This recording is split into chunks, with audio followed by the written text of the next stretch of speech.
Still waiting. And we're live.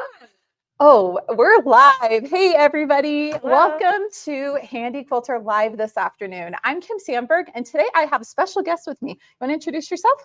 I'm Barbie Mills. My business is called the Quilting Mill, and I'm a digital pantograph designer and one of the designers on Pro Stitcher Patterns. Yes, and I am so excited to have Barbie here with me. Barbie and I have known each other for quite a few years.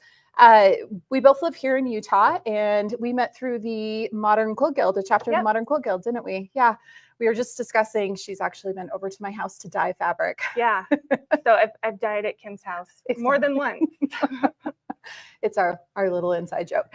Anyway, I'm very excited to have Barbie here. She is an absolutely fantastic designer. You've been long arm quilting for years and years. And how long have you been doing designs for sale on Pro Stitcher Patterns? Oh, Pro Stitcher Patterns specifically, maybe 2 years. Okay. But I've been designing for 4 years. Okay, cool. So I think it's been about 2 years since I started on Pro Stitcher. On Pro Stitcher. Maybe just 1.5.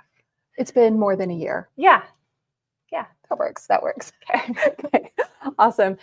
She's got a great selection of designs available on there. And just to get some of the business stuff out of the way at the top of the hour here, for those of you that have been watching the lives we've been having for the last few days, we've got a couple of fun things going on. Number one, we do have a giveaway during this segment with me and Barbie. And if you want to be entered for that giveaway, what you need to do is comment with hashtag Quilting Mill, which is the name of Barbie's business, the Quilting Mill, which if your last name's Mills, I mean, how do you not do the Quilting Mill, right? Yeah. I love it. I love it. So be sure to comment. All you have to do is do hashtag Quilting Mill. At some point at the end of this segment is when we will do that drawing for a $50 gift card, good on ProStitcher.com to use at Pro Stitcher Patterns. So you could buy a whole bunch of Barbie's awesome designs. Absolutely. Yeah. That it's one word, no spaces. And that is one word, no spaces. So hashtag Quilting Mill. And I wish I was as cool as Shauna and I could sign that for you. I took sign language in college, but it's been a lot of years. It's been a lot of years. I would try doing it and I know I would spell it wrong and probably do something. So anyway, we don't have Shauna right now. So, and unless you want to try, I guess I can never remember Q, honestly. Q. Is it Q? Q okay. Down. Q-U-I-L-T. Oh my goodness. I-N-G-M-I-L-L. We did it. Look at that. Brush off some rusty skills there. Right. That's pretty good. It's been too long. I know. Me too. It's been a lot of years. Okay. The other couple of businessy things we want to talk about here for a minute is just reminding you guys that Handy Quilter has a fabulous new program. It's called the Trade Up program. So if you've got a current machine that you're thinking, you know what, it's time for a trade up. It's time for something a little better. Talk to your local retailer or give us a call at the number that Brianne is going to put up on the screen here.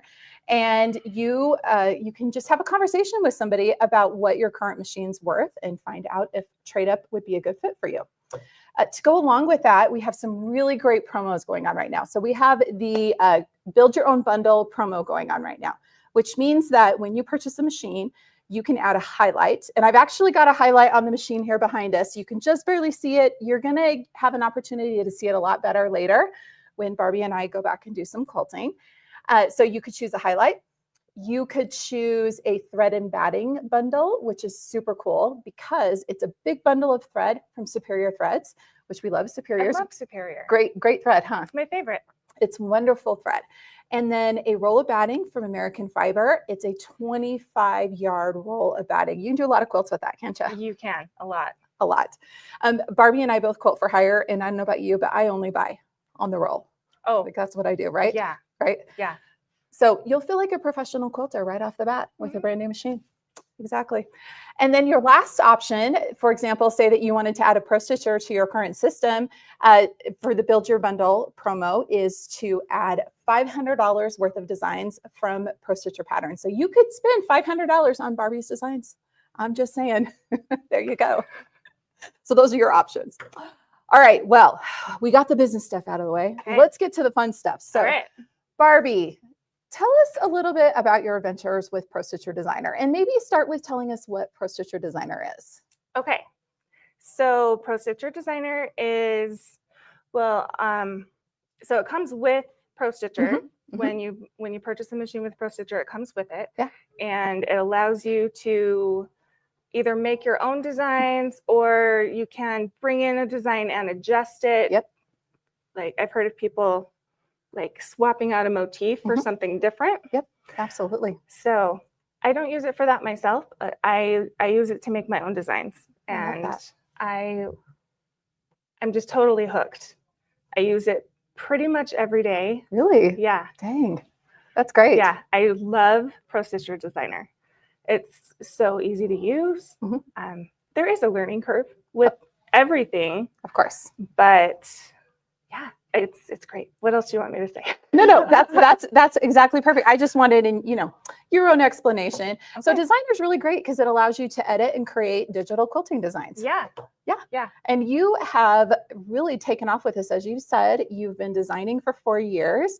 And so what we've asked Barbie to come and do today is basically a demo for us on how, what your process is to create a design. And Barbie does teach classes on how to use Designer. And I know she just taught one for us at Academy, our big conference that we have every year. Yes, wonderful. Specifically on how to create really great edge-to-edge designs, how to make them stitch out well. Because as you start quilting with a Pro Stitcher, you learn that there are well thought out, well designed edge-to-edge designs that become your go-tos, and there are others that are not. And you definitely know, and you have figured out like the formula for making those. Thank you. No, it's fantastic. So I'm really excited to see your process today. And I have to tell you guys, so we were talking just before we came on air, and we decided we were like gonna stitch out some fun stuff. And Barbie's like, well, how about if I just create a design and then we'll stitch it out? And I'm like, yeah, let's do that. So full disclosure, I know I'm going to do something with snowflakes and swirls, but I don't know what it's going to look like. Love it. So we're going to find out together. I love this. Okay. Are we ready? We are. So Barbie's got her computer here. You guys can see she's got her computer here. And we're going to go ahead and take a look at her screen. So we've got her screen up there. And you just talk us through the process here. Okay. All right. So the first thing I'm going to do is make a snowflake. And actually, I'm going to make 2 different snowflakes, and we'll talk about the difference. I'm going to start by going to tools, and they're quick keys. I love the quick keys. Aren't they great? So I could just hit C on my keyboard, and it will just give me the curve tool. You can see my cursor changed there. So I'm going to, or the curve tool is right up here on the top left. Okay, so I think I'll start with what I'd like to call a slow snowflake. Okay. So we can show the difference between one that is going to take a while to stitch out and one that will be faster to stitch out. Now I right click to finish that curve there. Because when you do several curve in a row, it just keeps going. And I wanted to have a point there. So I'm just going to hit undo. You could also do Control Z. Love that. And I'm going to add a little shape here. And it always looks like a kindergartner drew it when you first start. Okay. That's totally normal. It's part of the process. So right now I'm making 1/2 of one blade of my snowflake. Okay. And I'm going to mirror it. I see that. Okay. So I'm in my shape tool, and I'm going to grab my handles here, and I can move my nodes and get those to go wherever I feel like putting them. Actually, I really like that curve. Looks good to me. It's like it's in high. Yeah. All right. So I think I'm going to bring this one out a little more. You'll see what this is going to look like when we do our repeat. And we're actually going to use the carousel tool. I'm sure you saw that coming. The carousel tool is really fun to play with. It is. It's kind of the rabbit hole that you tend to go down, right? Yeah. You can find so many fun things to do with it. Okay. Overall, I do zoom in and out at the same time. It's just part of my process and just constantly using my mouse. Okay, so I'm going to hit Control A. Oh, I need to go to Q for my select tool, and I'm going to hit Control A to select all. Mhm. And then I'm going to hit Control T, and it is now all one piece. Look at that. And I'm going to make a copy of that. I was just holding down Control and pulled it over. Mhm. Then I'm going up to Modify and Mirror, and I now have two sides. Now, let's just go over grid settings really quickly. Oh, yes. Up here, Yes. snap to grid, snap to guidelines, and snap to anchor points. Mhm. These are like your best friend, Mhm. unless you're trying to use the pencil tool. Forget it. Yeah. I know what you're talking about. Yeah. But these ones are just so handy. I Mhm. love that you can snap to grid. Now, there's a different software, Mhm. that's the word out there, that you can't snap entire artwork into the grid, but Mhm. you can with Pro Stitcher Designer, Mhm. and it's life-changing. Mhm. Like, yeah, It's a great feature, isn't it? it's so nice. It helps you line things up. Yep. And yep. So I snapped both of those to the grid, and I'm Mhm. going to select them both, and I did Control T, and now I've got one piece. So this one isn't going to be super slow, Mhm. but like some of the snowflakes on the quilt back here, Mhm. they're a little bit more detailed, and snowflakes take a while to stitch out. They do. They do. So But that's okay because this one- it's a choice, right? It's a Yeah. choice. If you want that detail, you know it's going to stitch a little slower. mhm, If you want to get in and get it done, you pick a design that's going to stitch out quickly. yes, It's nice to have options. yes. So now we're going to go up to the carousel tool. So keep in mind when we use the carousel tool, Mhm. I'm going to hit cancel. It needs to be facing up like Okay. this. Okay. So I'm going to go to carousel, and it automatically goes to 8 repeats. I always do 6 with snowflakes because I'm a snowflake purist. Okay. We're going to hit this up button next to scale, I like that. and I'm going to go until those lines match up. I love how it's like you just amazingly pulled that all together. Like you said, from a Ta-da! kindergarten scribble. That is fantastic. Okay, that is the coolest tutorial I've ever seen on how to create a design in Designer. You're like, this is how you build a snowflake. 1, 2, 3, done. That's Yeah. perfect. Love it. So do you want to see an easier snowflake that's going to stitch out even faster than this? Yeah, because that one, I can see where you've got like anytime it comes in and has to switch directions, Right. that's when it slows down, right? Right, and that's what I mean by a slow snowflake, Mhm. because there's so much detail in here. It's going to take some time Yeah. to stitch out. So to get around these corners and the tight curves. Mhm. So I'm going to move this one to the side. Okay. And we're going to start again. So I'm going to hit C to go to my curve tool. And I'm going to start, let's do that curve. And I'm going to do a separate curve here. And actually, so I can rotate these pieces. So cool seeing all the stuff you can do with these. It's so convenient. Mm-hmm. I think I'm going to squish that one over just a little bit. And I want to make sure they're still snapped in at this corner, and that is, and I like it. So I'm going to hit Control T, and those are now one piece. Mhm. I'm going to copy that one. I'm going to go up to Modify on the top left and hit Mirror. We need quick keys for that. For mirror. For mirror and flip. You know what? I'll have to talk to our software person. Okay, this that. one, because they're Mhm. overlapping a bit, I can't get them to snap exactly to the grid. Okay. So I'm going to have to, oh, well, that was close. So I'm going to zoom in, and I can pull it over, and I can nudge. There you go. I'm going to hold down Control and use the arrow keys on my keyboard. Now I selected them both, hit Control T, and tied it together. Now, I just learned this trick at Honey Quilter Academy. I didn't know this existed. If you hit the period, it zooms out to your full thing. I know. Isn't that so cool? The keyboard shortcuts. I remember. So this is kind of funny. When I'm the person who was given all the information and was told, here, write the manual for Pro Stitcher Designer. And I was like, okay. So they gave me the table. I know. They gave me the table with all the keyboard shortcuts. And I was like, what is this zoom to selection? There's nothing there. It took us like 3 versions of it to realize, oh no, it's a period. So yeah. Took us a while to figure that one out too. I was just so glad when Megan Beth showed me that one. She was just design and we were talking and she did it and I was like, wait, hold up. Wait. What did you do? What magic did you just do there? Yeah, like, because I'm constantly just zooming in and out with my mouse, and you and I were talking about arthritis. Yes.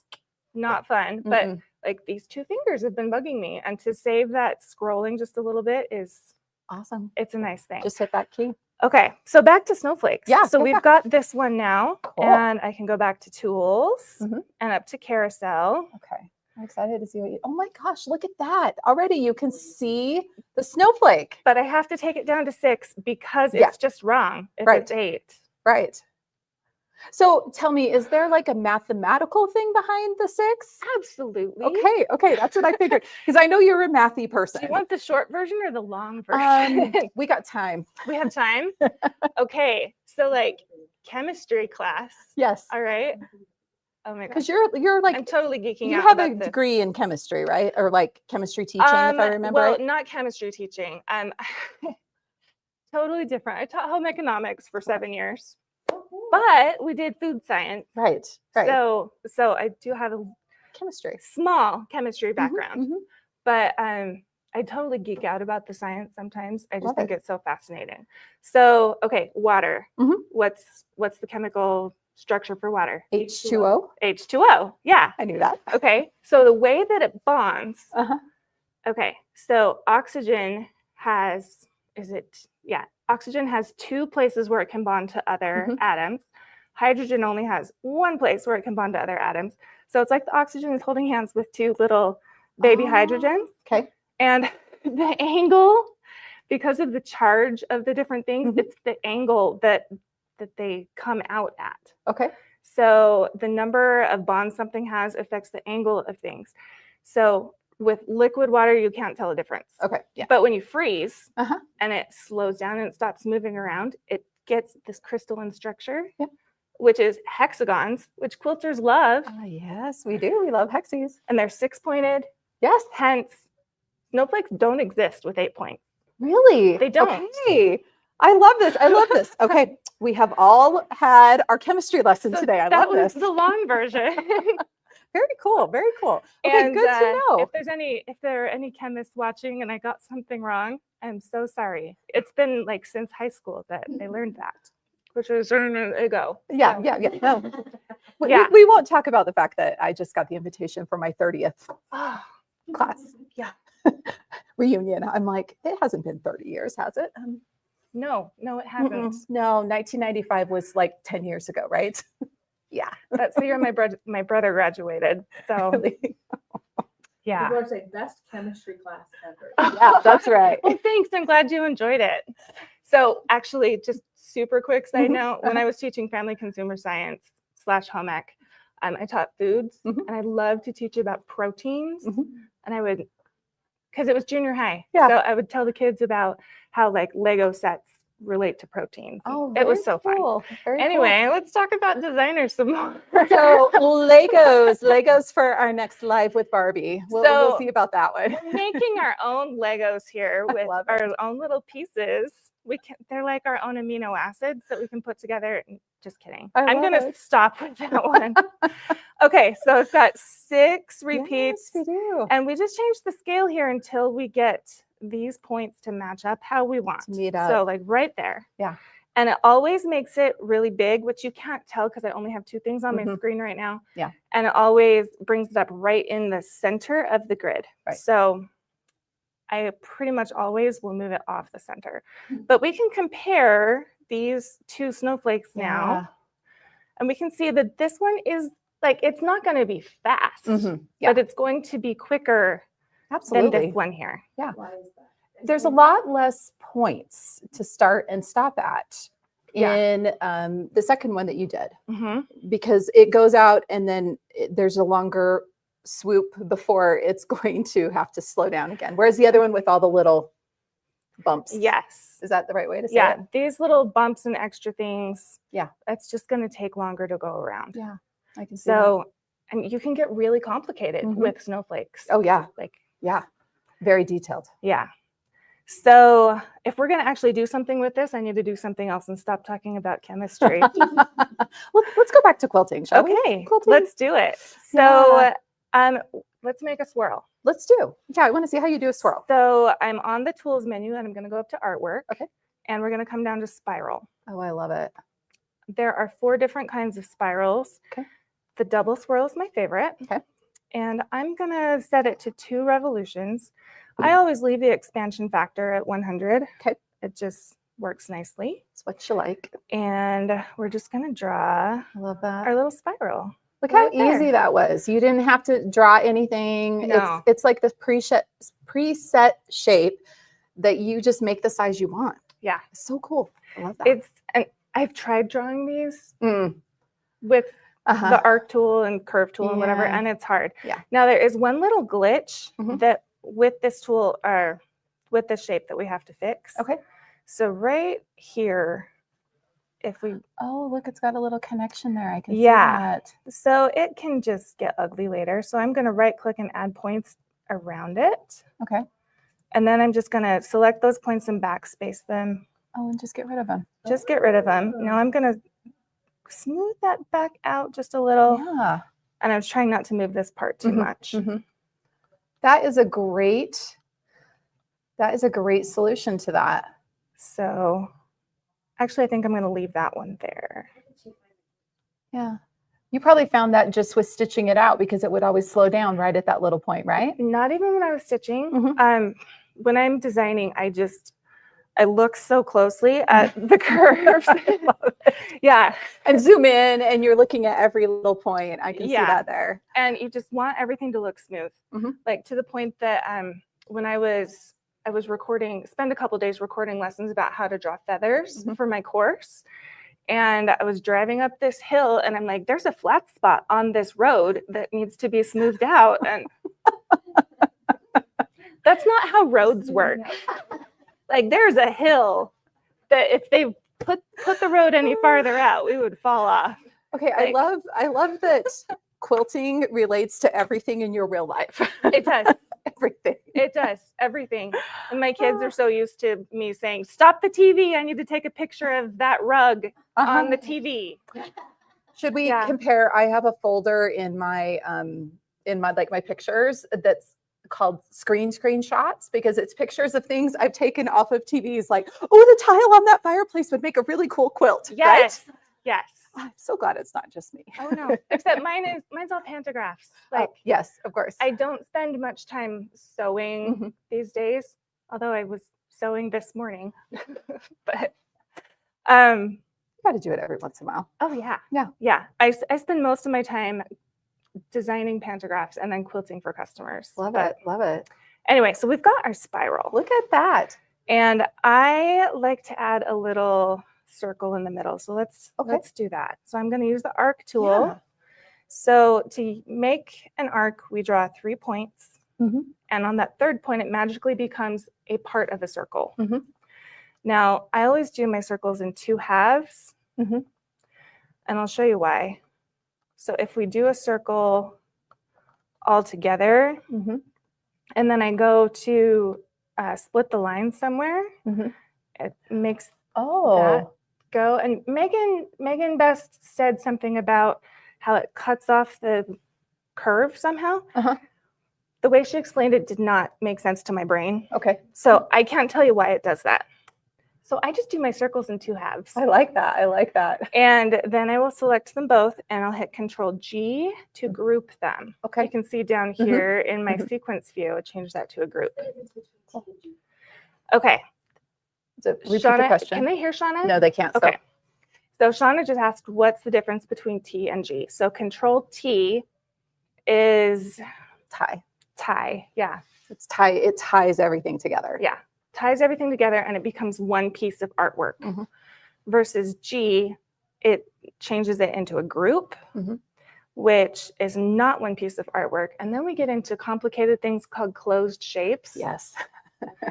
Anytime you have something that you're trying to put together and something's not working and it's adding like a line of jump stitches, Mhm. I promise you, you have a closed shape somewhere. Mm. That's always, Yeah. always the problem. Yep. Shauna, I'd be happy to talk with you after. I know. Yeah, closed shapes, it's always closed shapes. So Good to know. because I do this in 2 halves and it's grouped together, it's 2 separate pieces. Right. Together it makes a finished shape, but the computer doesn't think it's a closed shape. Right. Well, it's still 2 separate pieces grouped together. So you have the Yes. quality of the 2 separate pieces is what it is. Whereas the Control T makes it into one continuous line. Yes. So that's, I know when I teach it, that's the way I explain it. So Yeah, you explained that really well. So I'm going to zoom in here a little bit. And this is where our nudge Oh yeah. capability comes in handy, because I want to move it over, but it can be hard to get it exactly where I want it to go. Maybe if I turned off Snap to Grid for a second, but I'm just going to leave it on. But to nudge, I just hold down Control and use those arrow keys, and I can zoom in really close and just get this exactly where I want it. Honestly, that looks good. It does look good. And when you're stitching, I mean, you're zooming way in there, but when you stitch, that teeny tiny little bit of overlap, the way that Pro Stitcher reads it, it's one line. It's not like a bunch of weird stitching or anything. Well, I'm going to take some of these out anyway. There you go. There you go. So now we need to attach some things. So I'm going to come to the end of this spiral, and I'm going to right click and I'm going to split that line. And then I can pull this over. And I'm actually going to adjust a couple things just to make this part of the spiral a little wider. Okay. So I love the basic shape, but I do like to just add my own little something or other to update it a little bit. Now, I feel like this part is skinny compared to here, and then it suddenly starts getting wider. Yeah. So I see that. That's what I'm working on. And then we have to try to just make it look nice and smooth. And now I'm going to be analyzing I-15 when I drive home. Okay, I'm pretty happy with that. So now I'm going to come up here and I'm going to look at where this overlaps, where it intersects, and I'm going to right click and I'm going to split that line. Okay. Then I'm going to select the circle and I'm going to split the line there. Okay. And I can delete that piece. I just hit backspace. And I need to come down here and split this too. And come on, select. Sometimes you have to zoom out a little bit to get the piece you want. And okay, so I hit Q and I went back to the select tool. But because it's grouped, it selected my whole circle. If I want to just delete parts of the circle, I need to ungroup it at this point. So I'm going to hit Control U to ungroup. And now I can select that piece and delete it. Oh, look at that. And now there's that extra piece. I can delete that one. And we should be able to just draw a box around these and hit Control T. And I now have one spiral. That's gorgeous. So, and now that I'm zoomed out a little bit, the curve is funny here and I need to fix it. Yeah, you're like, you know, I feel like when you're working in designer, it's always looking, you have to step back and look at it, and then you have to zoom in and like fix the little bits, right? Because it's always ultimately going to be the step back and look at it on a quilt, see it quilted on a quilt. Yeah. But if there's a little somewhere inside of it, you're like, no, got to fix that. Yeah. It looks great though. So now that we have this spiral, I am going to save one that I'm not going to rotate it, nothing. It's just going to exist. Okay. Now I'm going to pull a copy over. I just held down Control as I pulled one over. Okay. And I'm going to do the same thing with my snowflake. Okay. So I'm going to keep these here as like a master one that if I want to go back and change something, I can. Gotcha. So okay, let's figure out, I'm going to do something with this swirl. Okay.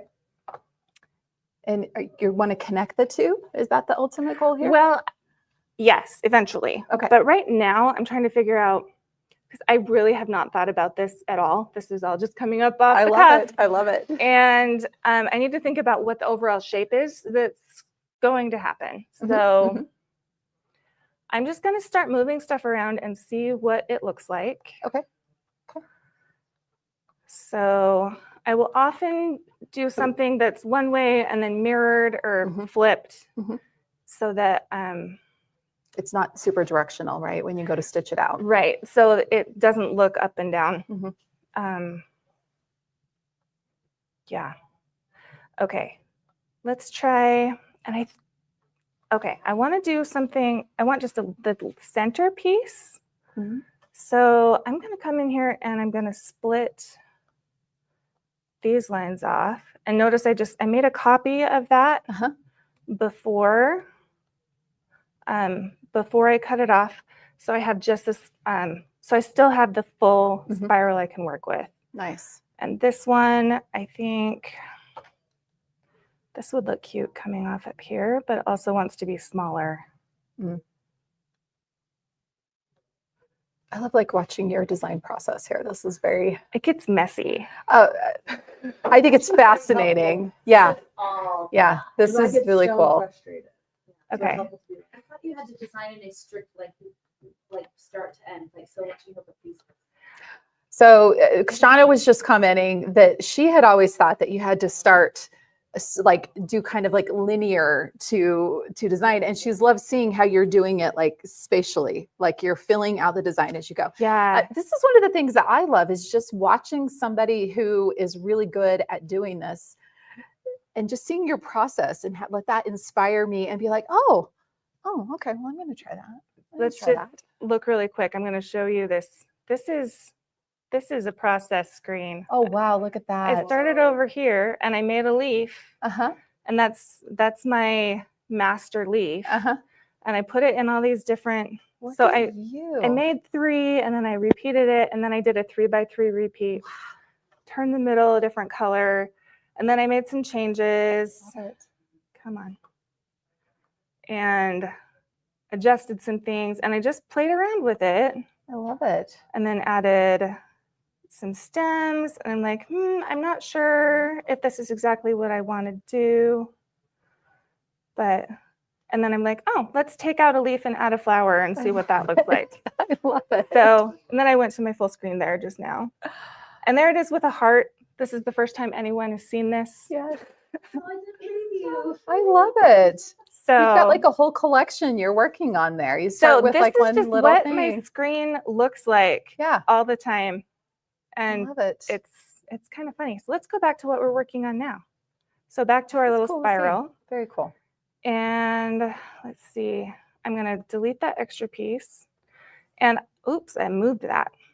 And so now I'm going to split the lines for this piece to fit in. And I'm going to split it right there. And then up here. And then I hit Q, select just that piece and delete it. Oh, look at that. And then I can click on all of these, hit Control T. And now this voila, look at that. Is one swirl. Look at that. Oh my gosh, I love this peanut gallery. I know. You guys are so nice. We keep getting applause. It's great. It makes me feel pretty good about myself. Yeah. So thank you. Yeah. You should design with an audience more often. I'm just saying.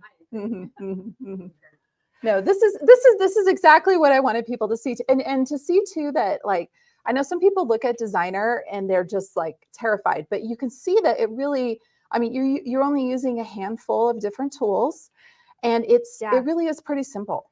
There are a bunch of tools on here that I never use that I don't know how to use. You don't need to use that them. I don't need to use. Yeah, that I can do everything I need to do with like mirror and flip and rotate and then you're these up in here in the tools. Yeah.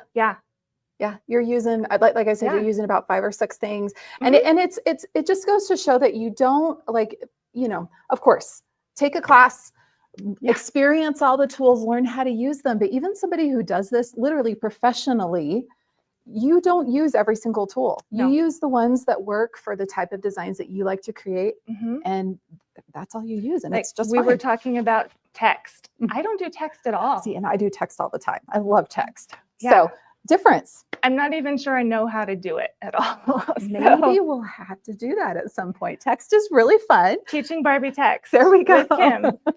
All right. So let's go back here now. Yes. So I put this one here kind of as a placeholder, but now that I've added that piece, I'm going to take him away. I'm not going to delete him because I'll probably use them for something else. Mhm. I'm going to copy that and we'll modify and flip. And Oh, look at you. now, so I don't love that placement. Mhm. It's not going to leave us room for our snowflake to go anywhere. Mhm. Oh, and I want the outer line of this one to join up with the inner line of this one. Okay. Because it has to travel in and it has to travel back out and then Right. attach to the next thing. So that's Gotcha. one of the things we're keeping in mind. So I will be cutting off that tail at some point. Mhm. Stitch path. You have to be Yeah. thinking of that's like the secondary thing. You I know when I'm designing, you have to be thinking about density.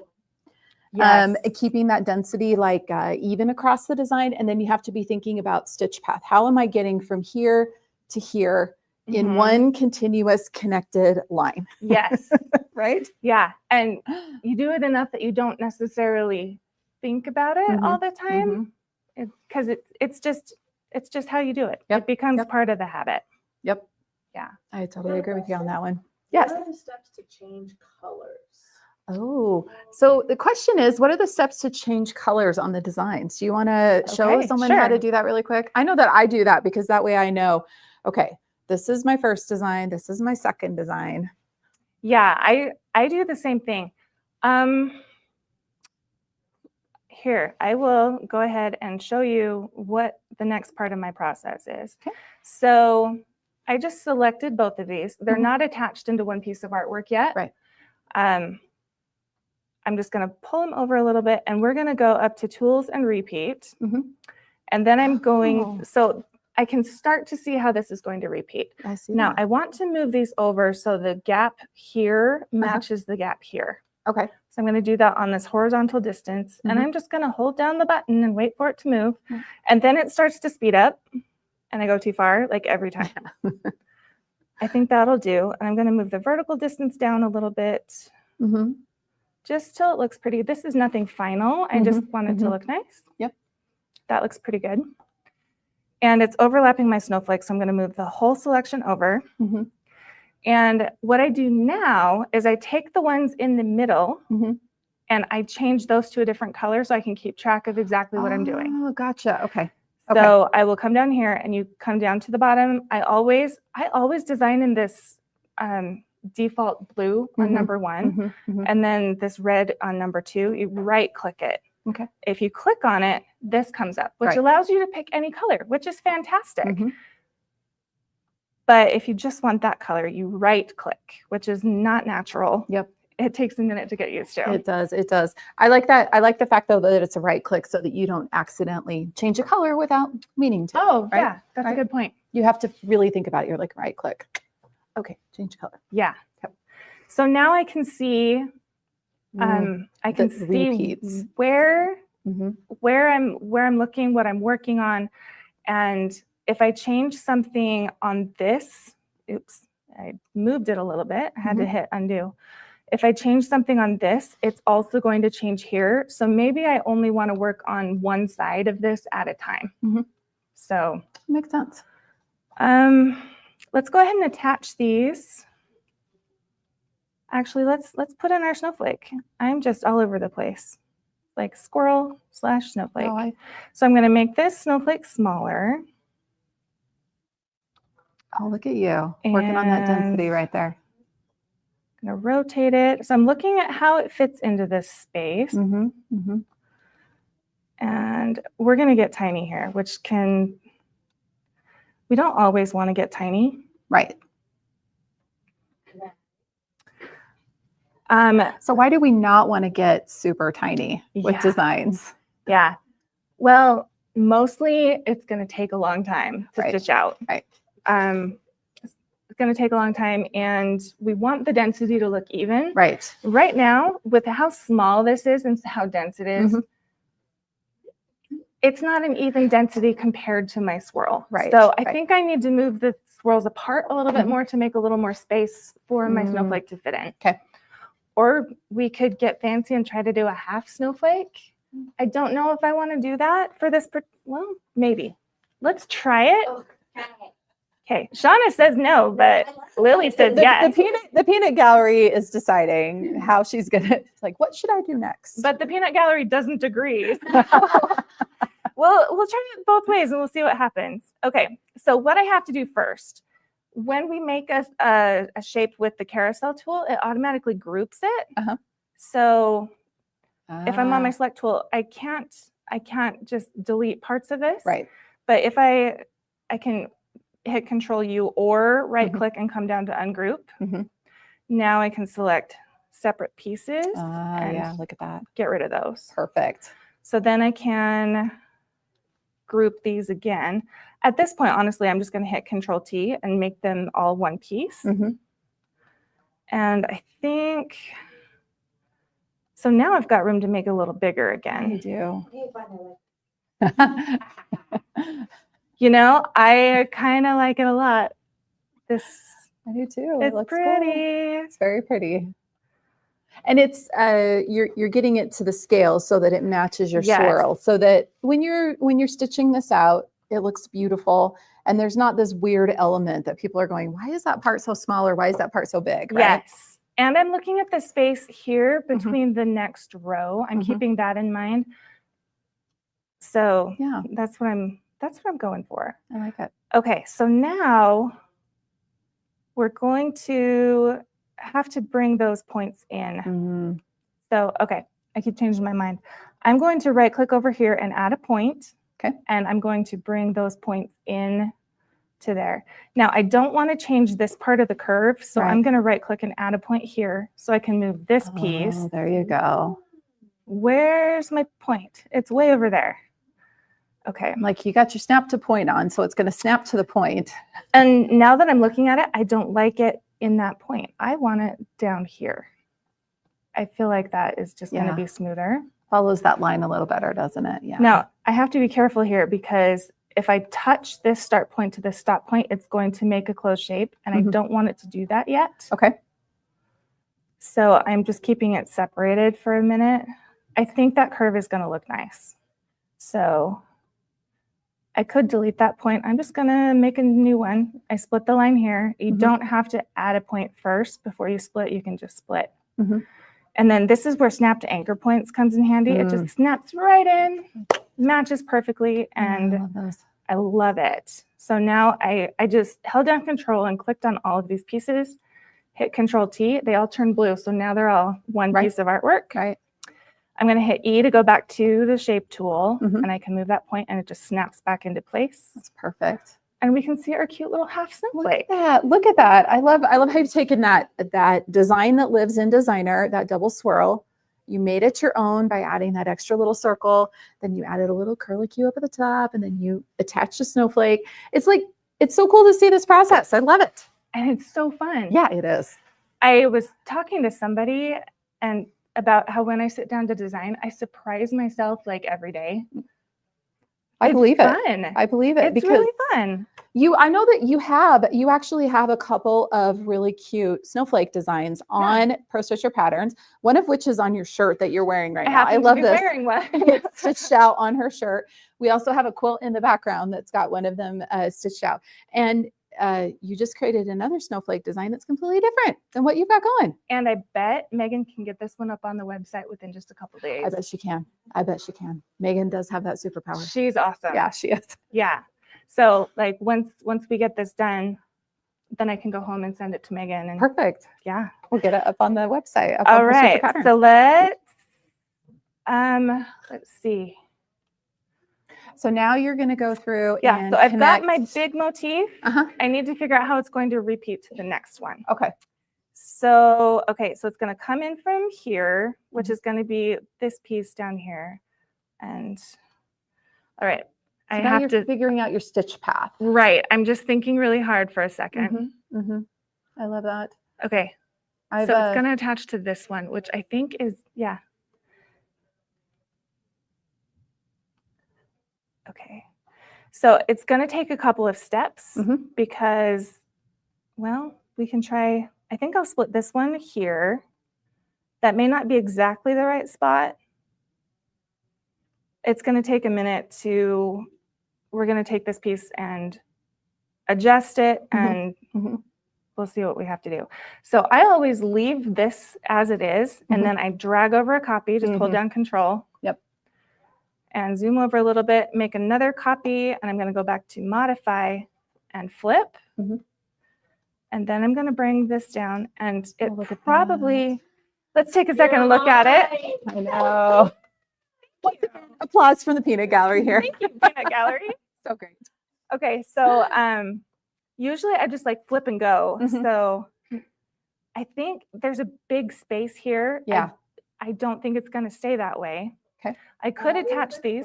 There's a question. Was the half snowflake Rotatable. design? Was the half snowflake a rotatable design was the question. Before I attached it, so You did. I did rotate my half snowflake. And to do that, I'll show you with this Little piece that's left. third of a snowflake.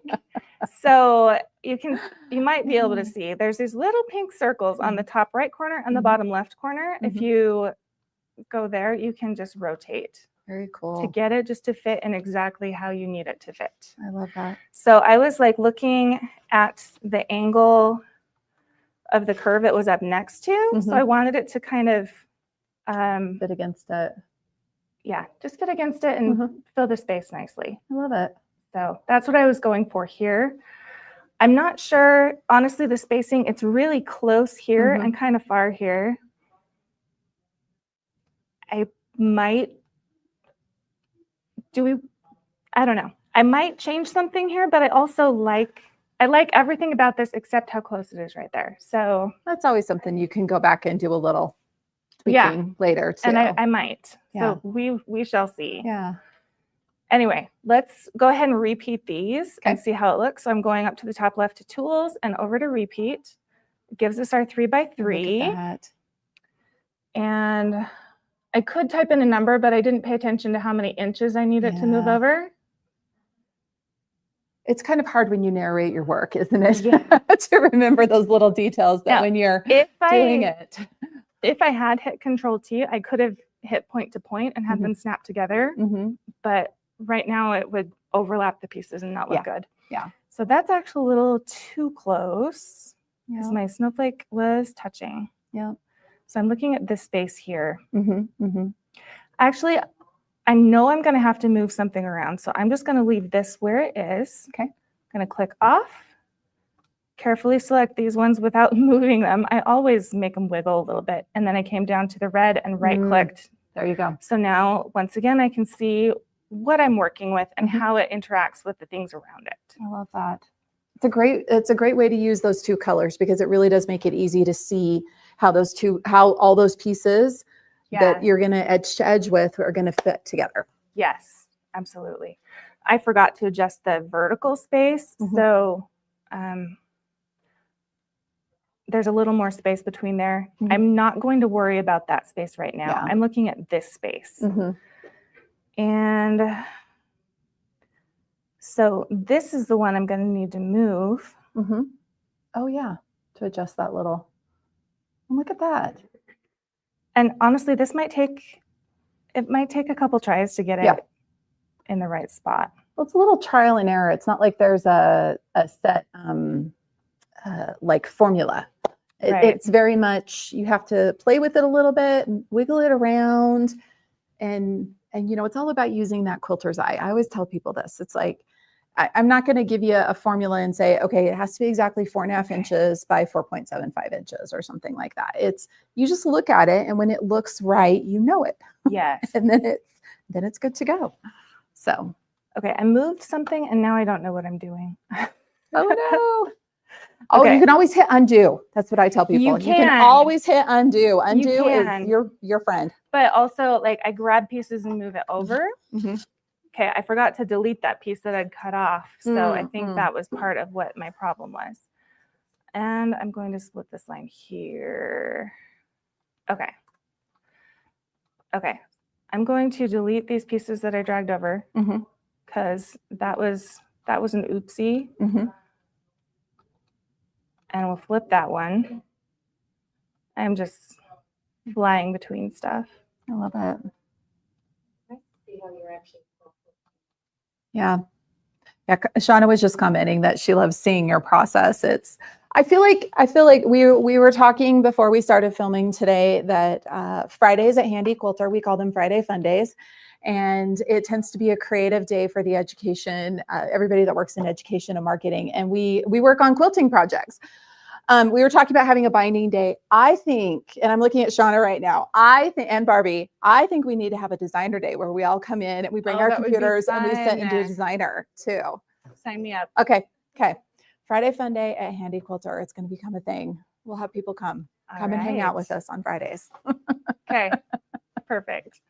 So now I'm back on repeat. Mhm. I did hit Control T to attach these two. Okay. So now I can come over and hit point to point, and it will snap the end point to the start point of the next one. Mhm. So it looks like I got my spacing much better this time. Yes.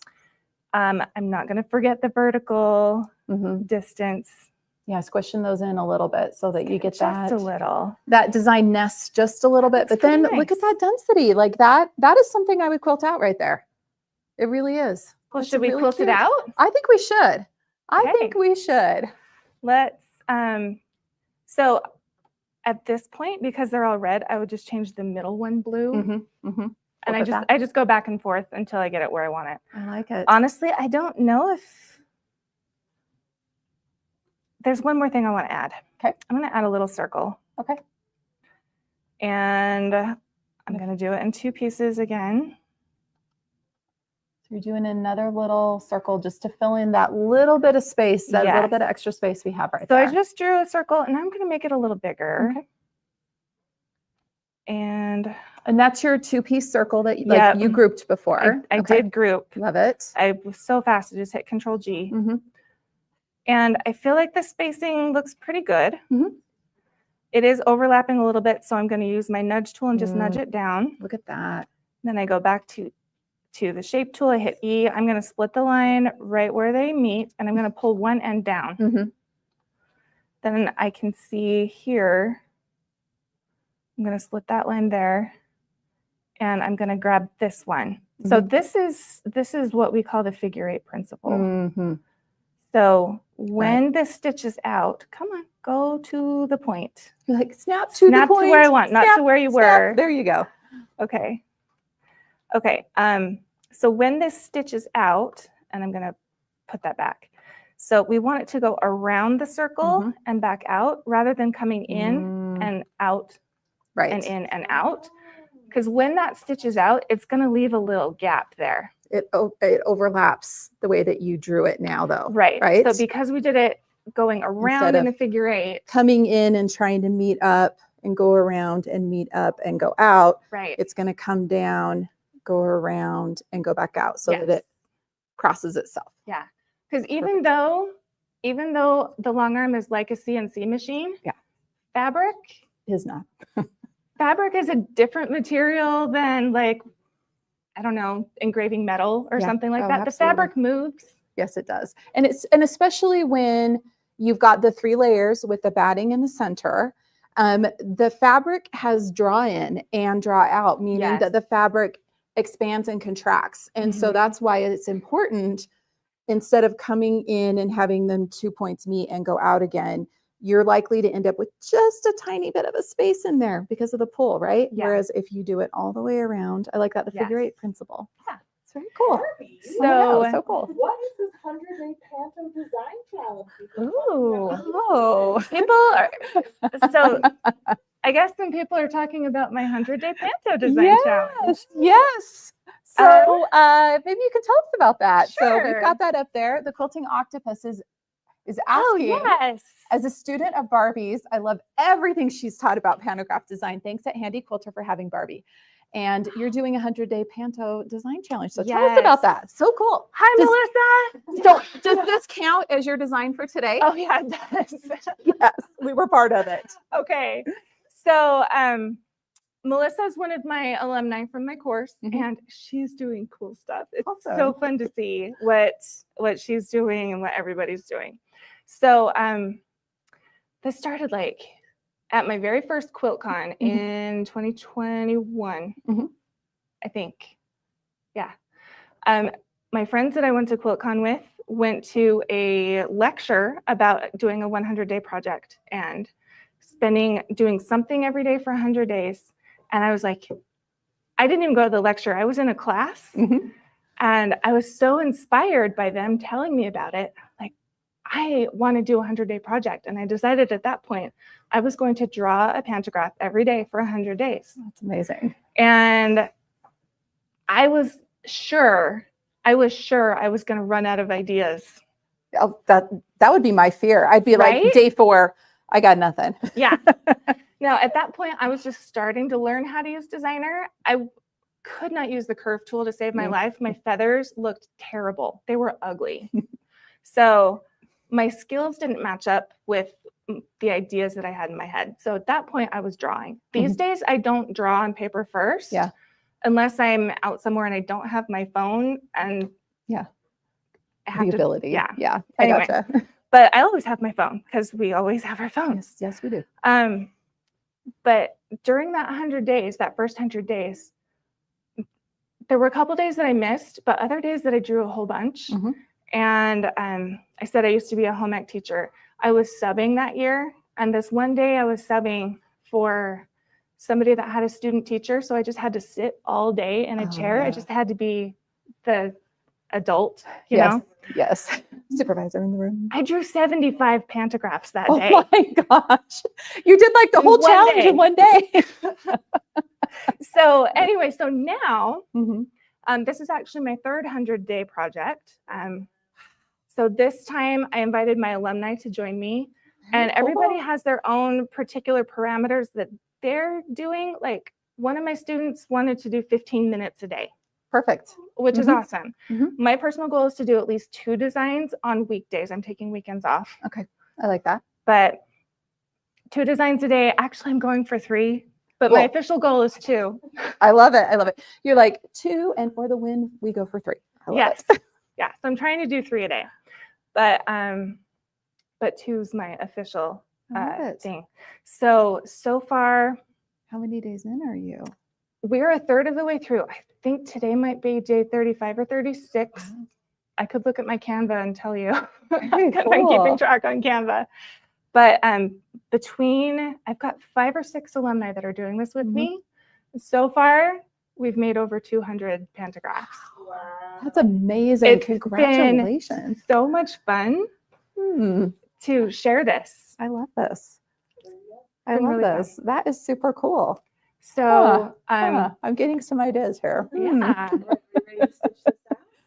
Oh, Let me just say one more thing. Yes. So if you want to follow along, on Instagram, I'm the Quilting Mill. Make sure to have the in there. And everything that my students make, well, if they tag me in it, they don't always tag me, but if I see it or if they tag me, I share it to my stories. So it's all in my stories, and you can see what everybody's doing, and you can check hashtag 100-day Panto Design Challenge, I think is the hashtag. very cool. Very cool. You could It's been jump really in. fun to watch. You could jump in. Yeah. That's awesome. Okay, I love that. Okay, So let's go back to your design for today. I love think we're that ready to stitch this. we've got this. Yeah, I think we are. And as a matter of fact, I'm going to grab, because I've got a USB right here. I'm putting this on a new screen, so it's all by itself. And I'm going to go to modify, and I'm going to move it to the origin. So the question, we just got a question. Do you stitch out every design before you put it up for sale? Not every design. Okay. So I have a checklist Okay. that actually, I'm glad you mentioned this because I didn't actually go through my checklist just now, but I have a checklist, and if everything matches on the checklist, it will stitch out. Perfect. So the most important things are that it is all one piece of artwork. Okay. I can see here in my sequence view, it is Right. one piece of artwork. If I go to preview and I change it to stitches, we can watch the stitch out.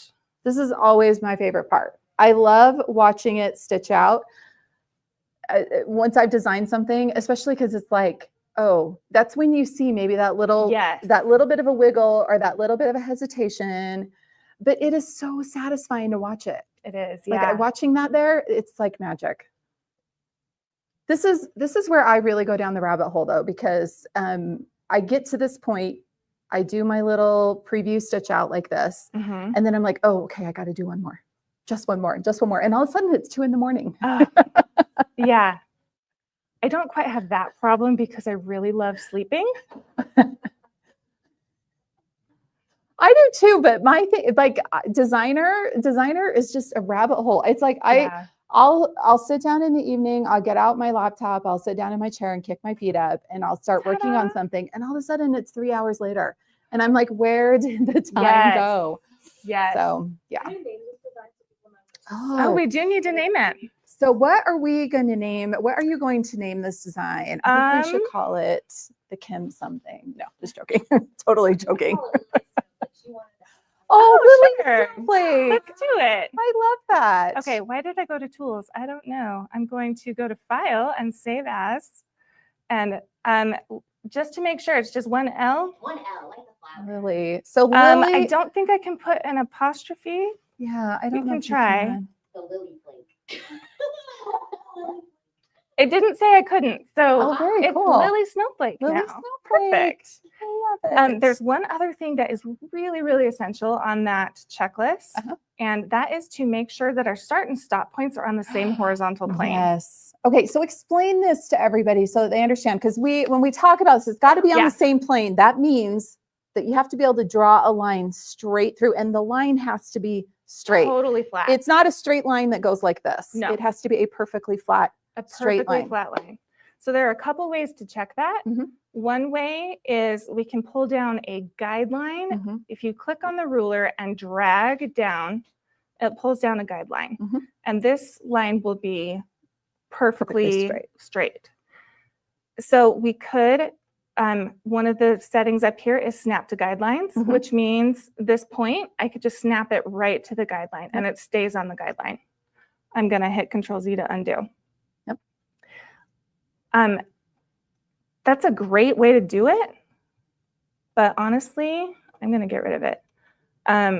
Honestly, I don't use that one very much. I use the align tool in Okay. the shape tool. Mhm. So I'm going to select this point, the start point. I'm gonna hold down Control and select the end point. Okay. So they both turned into squares because they're selected. Right. I'm going to right click and I'm going to come down to align. Mhm. And I'm going to choose either top or bottom. It doesn't matter. Okay. Hopefully they're not going to move at all. Right. But if they moved a tiny bit, great, because now it's perfectly straight. And when we take it to our machine, Mhm. the machine will recognize that it's an edge to edge, because that start point, this start point has to line up with this stop point on the next repeat. As they repeat, and then that way they snap together and they stitch as one continuous line Yes. all the way across. Yep. Your beautiful quilt. Okay. So I I love think we're ready to. I think we are. What format do you want me to save this as? Save it as an HQV. I'll save Okay. it as an HQV. And I have a USB right here that we can put it on. We're going to go down to take it. HQV Mhm. and save. And then we'll let you put it on Will there. this fit into this adapter thing? It will. Perfect. Looks like it. Okay.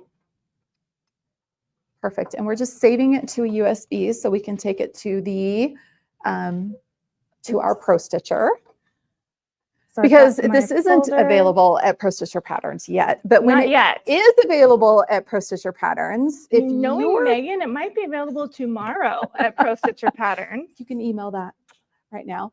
And then if it is available on Pro Stitcher Patterns, you can always go to the Pro Stitcher Patterns site on your Pro Stitcher. As long as you're connected to the internet, you have Connect. You can purchase it right from your tablet, and then it will be downloaded straight into your Pro Stitcher library. So it's you got options. You got options, and you can always It's so do the convenient USB. that you can do it right there. Okay, is. so I need to go to the week that I'm currently saving as, and Oh my gosh, you're so organized. But you do so many of these. I do so many. I can't imagine a couple of designs I'm gonna every break day. 700 next week. Oh my So gosh. okay, You're gonna. So are you going for 1,000 this year? Yes. Is that what you're doing? Yes. I feel like we talked towards the beginning of the year, and you told me you were going to do that. That's pretty awesome, because yeah, I want to have 1,000 by the end of the July. year. so you are definitely on track. Getting Way to there. go! Way to go! It's taking a minute to copy, but I think. Oh we'll yeah, be it ready always to go. does. It always does. sell, do you do them in all of the file formats?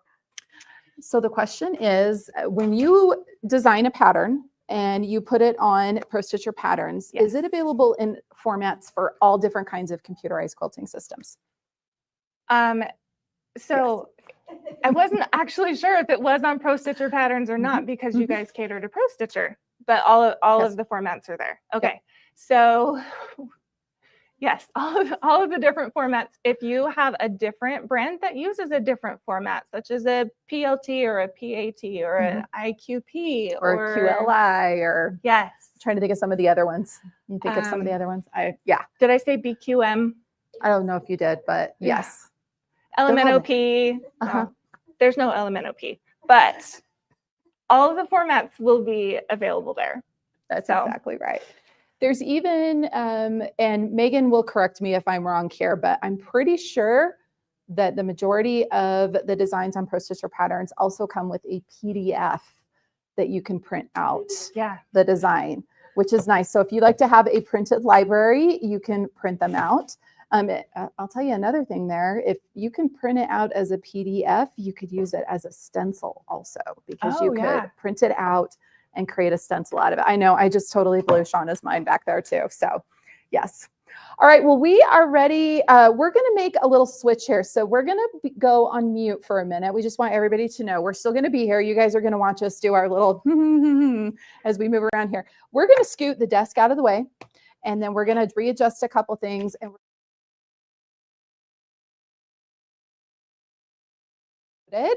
we're going to take your design and we're actually going to make a Christmas stocking out of it, aren't we? Let's do it. It's going to be so much fun. So muting now.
Okay, we are back on hot mics. Okay, all right. I have a quick I think we're back. So we've got some questions.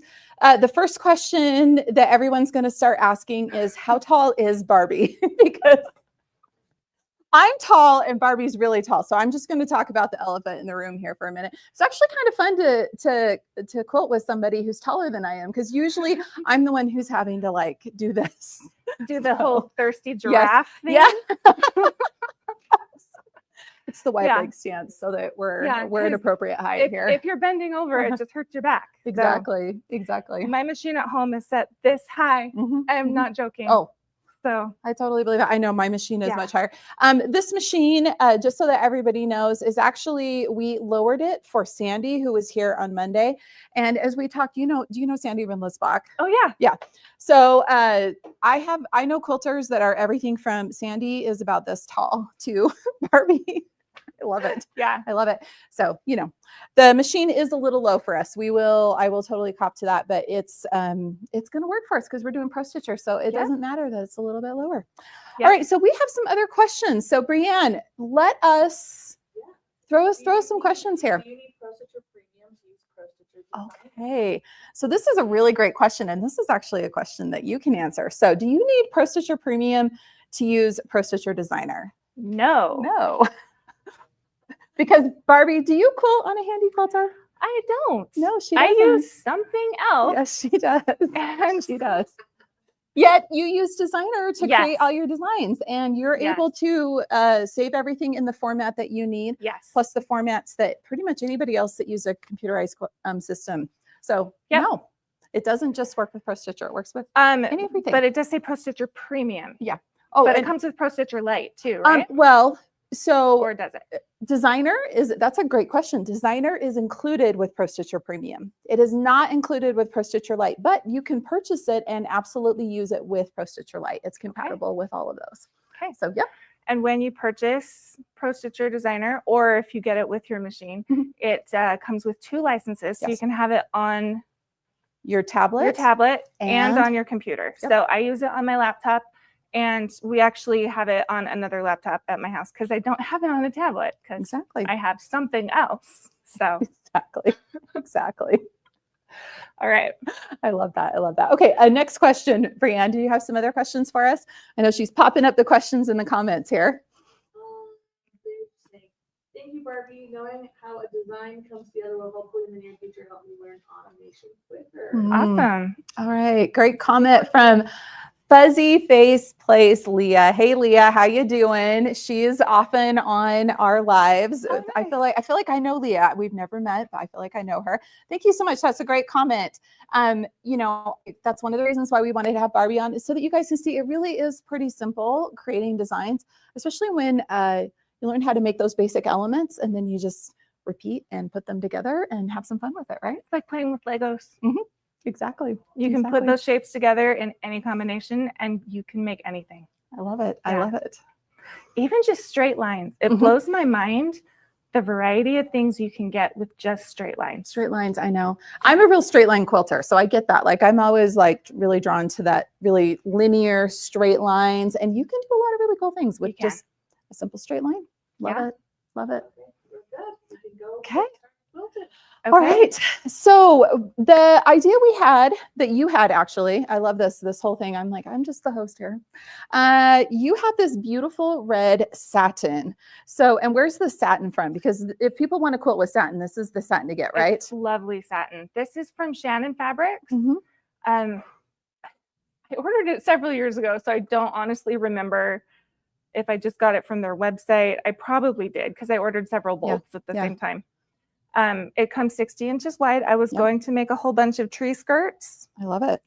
Maybe one of these days I still will. My husband actually bought a tree skirt last year. We've been married for 19 years and had no tree skirt because I've been going to make one. I love it. He bought I one. love it.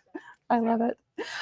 But the satin, yeah, it's from Shannon Fabrics. It is luscious. It is. Yeah. It is. And one of the things that I really love about this fabric is like a lower quality satin. The edges of them just fray ferociously. Let's put it that way. And the Shannon fabric does not do that. This is actually made for quilting. If you like to do a satin binding on a quilt, this is fantastic for it because it works really well. Or minky. Oh yeah, it's fantastic. Minky bound with satin is like the best thing ever. Oh. I can just picture this little kid in my neighborhood who has a blanket like that, Yeah. just rubbing the satin on his cheek. Walking around with it. I totally get it. I'm intimidated to quilt with satin. How different is it?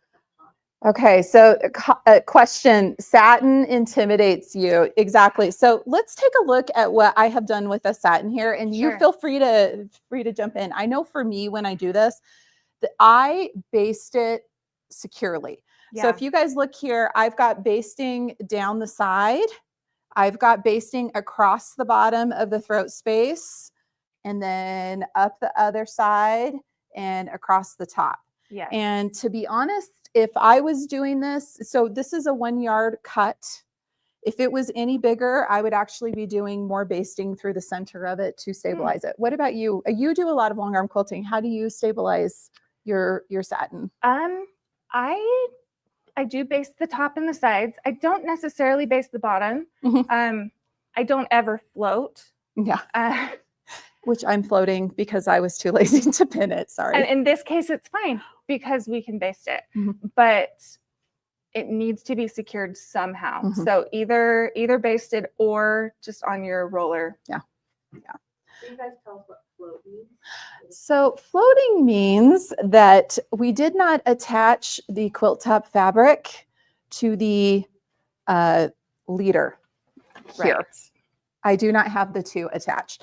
And a big part of this is just for filming. We were just doing it quick and dirty. Normally I would have that attached there. So the top is just floating. But as Barbie mentioned, we have stabilized it by doing this row of, But if you look right here, you yeah. just conveniently smoothed out. Yes. There was this huge wrinkle here. Yeah. Satin it wiggles a lot, Mhm, and mhm. it's so thin and drapey And smooth. and smooth. Like, I would not want a piece with satin. No. But if you're doing something whole cloth, like a stocking. Stocking. We haven't actually said that out Maybe loud yet. we should make a Let's stocking. make a stocking. Yeah, we could do something whole cloth. It's going to be great for that, but I wouldn't want a piece with it. No, I totally agree with you on Yeah. that one. I Yep. could piece with it. Yeah. Oh, But yeah, you could. you'd have to use a lot of pins. Yeah, yeah, or maybe even a stabilizer, just depending on what you wanted to do. But yeah, so we have this stabilized. I think that's the number one tip for quilting with satin is just taking that extra few minutes to stabilize it, so that it's not going to go anywhere. Yep. Okay, well, I think we're ready. So we have a couple of designs here that we're going to use. Number one, we're going to use Lily Snowflake to fill it in. But first we're going to go, so if we're going to go to the Pro Stitcher screen, which we have plugged in here so you guys can see what we've got here. And we're going to go to the File, Design, and Open.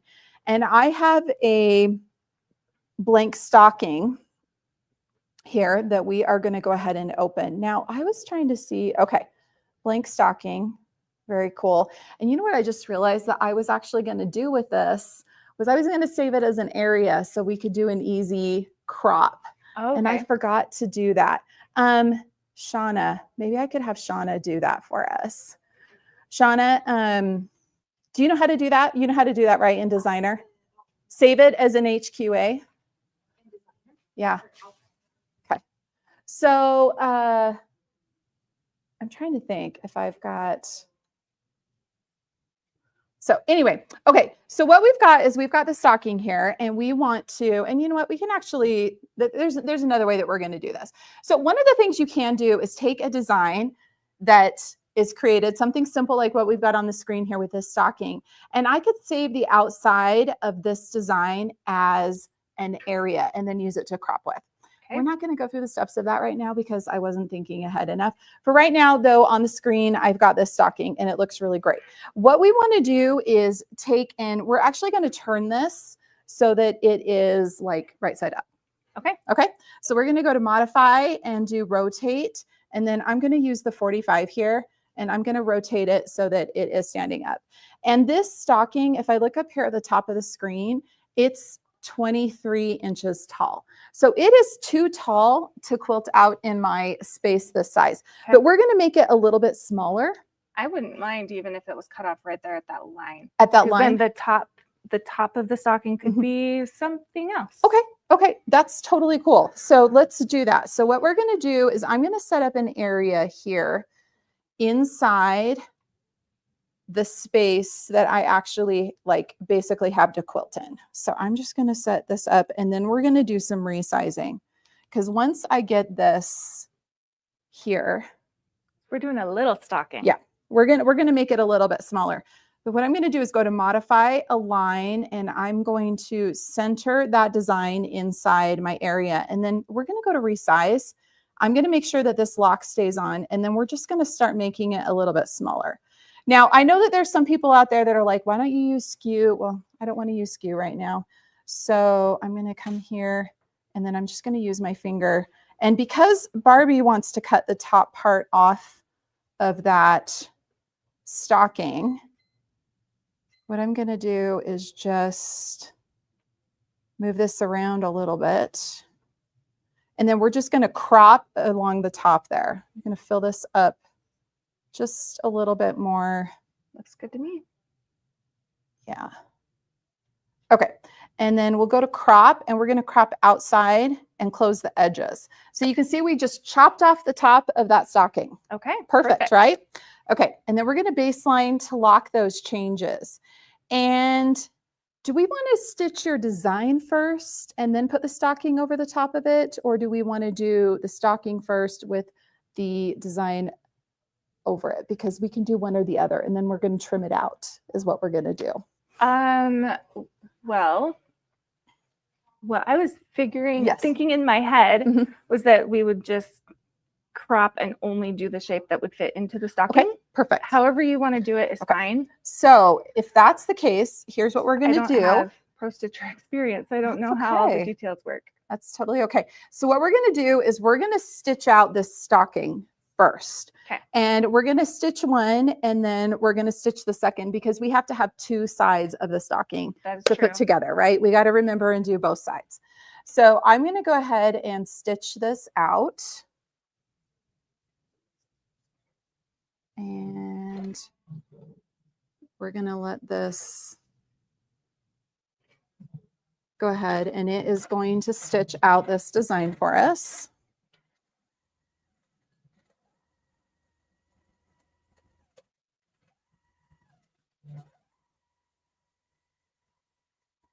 So we'll just watch this stitch out here, this design shape.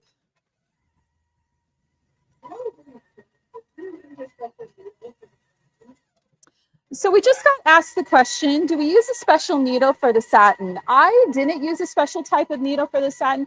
I did make sure that it was a new needle, though, to make sure that I don't have any like burrs or anything on it. So.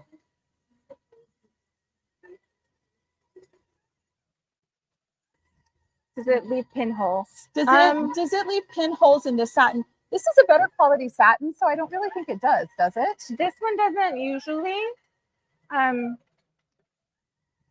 they hear us very well? Like, okay, because I can't hear you very well. But yeah, so does it leave pin marks when you take the basting out? This one doesn't. It's not too bad. I don't remember. We can check in a minute.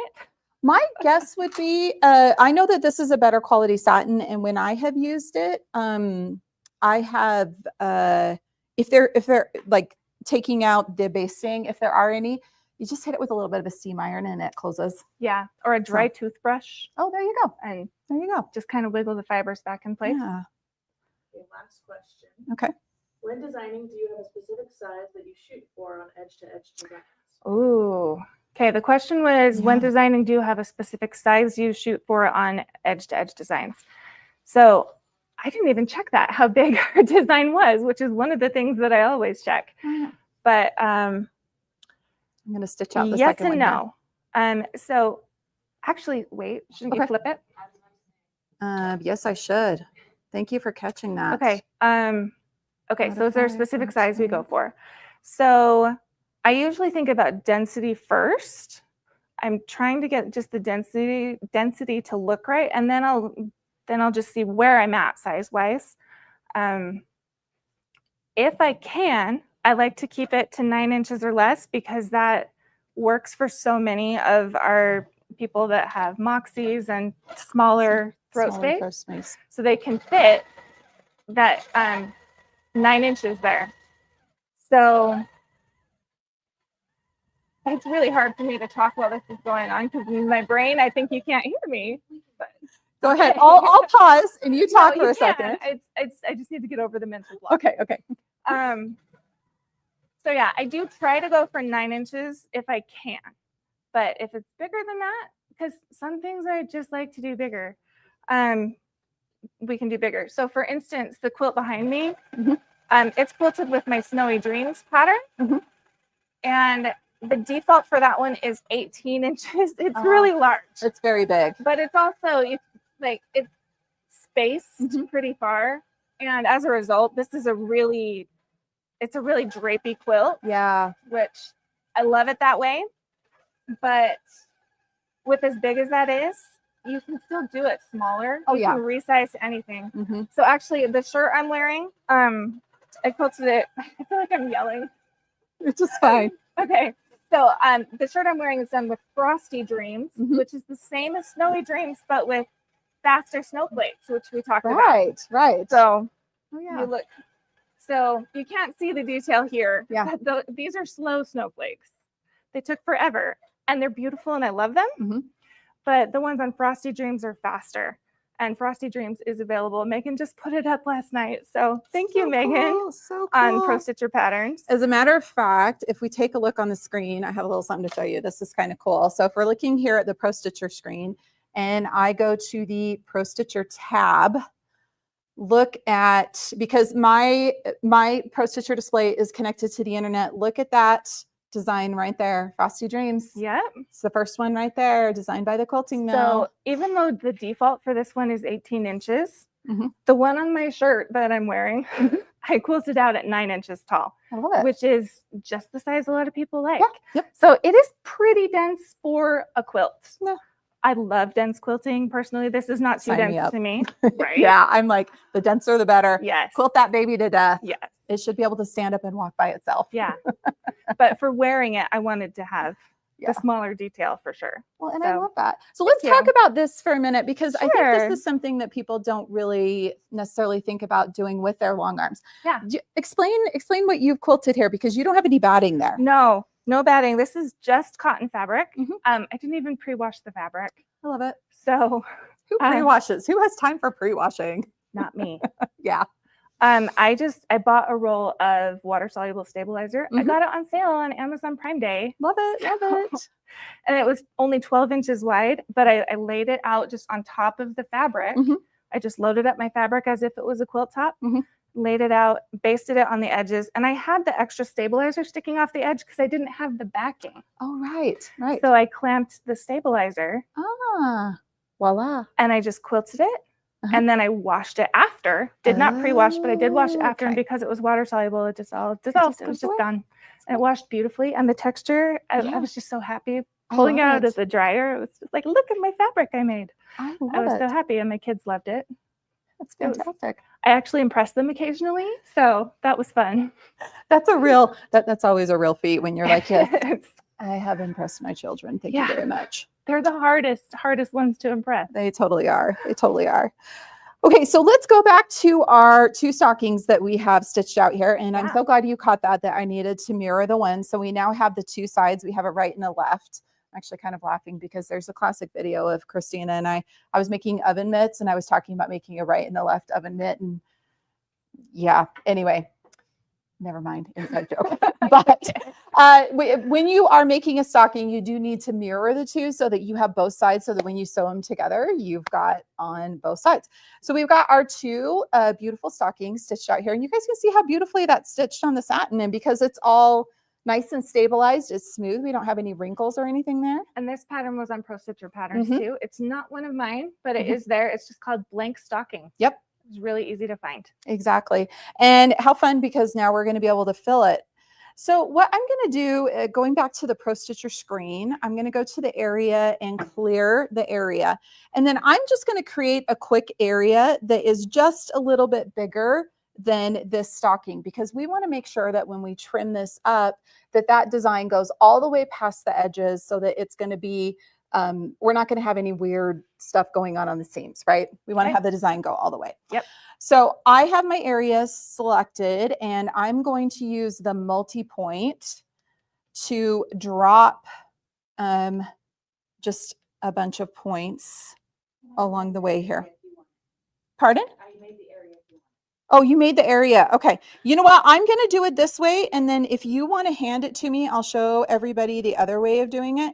So Shauna did make an area for me of this one. But I want you guys to see that if you don't happen to have designer, there you go, and you need an area, you can just create it. You can see there that my area is maybe not as pretty as the other one will be. We'll do the other one with the other stocking. We'll make the area fit on there. But you can see that it's good enough, right? It's good enough. Yep. Now we're going to go to file. We're cutting off the outside edge anyway. Exactly. File design open. And we're going to go to Barbie's. Did you bring in the? Yes. Oh, the design here. Yes, that's design. right. So where did you save it on here? What's it's Lily Snowflake. Yeah, that's it right. was just in Okay, hang on a second here. I need to go close. It's going to be on, let's see if we can find it here. right there. There it is, Lily Snowflake. Open. There we go. So fun. Okay, now we can see that this design is quite large. So you probably want to size it before you put it on. Yes. It is 25 inches tall. 25. But guess what, everybody? Watch. I'm going to show you how easy it is to resize a design. So easy. So we're going to go to modify and choose resize on the ribbon. I'm going to make sure that this lock button over here is turned on. That way it's not going to change the aspect, like change your beautiful circles into anything weird. And we're going to come here and we're going to make this design like 6 inches tall. I'm just laughing at how big it was. 25. I think it's great. So are you happy with that, with 6 inches? You can be the boss of the design. I'm perfectly satisfied with it. If I was doing it, I might do it even smaller. Okay, let's do it. Should we go down to 5 and see? Let's do 5. It's adorable. I love it. Okay, and then we're going to go through and we're going to do some repeats here. So we're going to do 2, and then we're going to do, actually, we're going to need to do a couple more and vertical, and we're going to just scooch that gap in. Yep. Because we want that. Is that looking, I love that I'm actually working with the designer of the design. I would give it just not, it's a little too close right there. So like that. That looking better? Okay. Yep.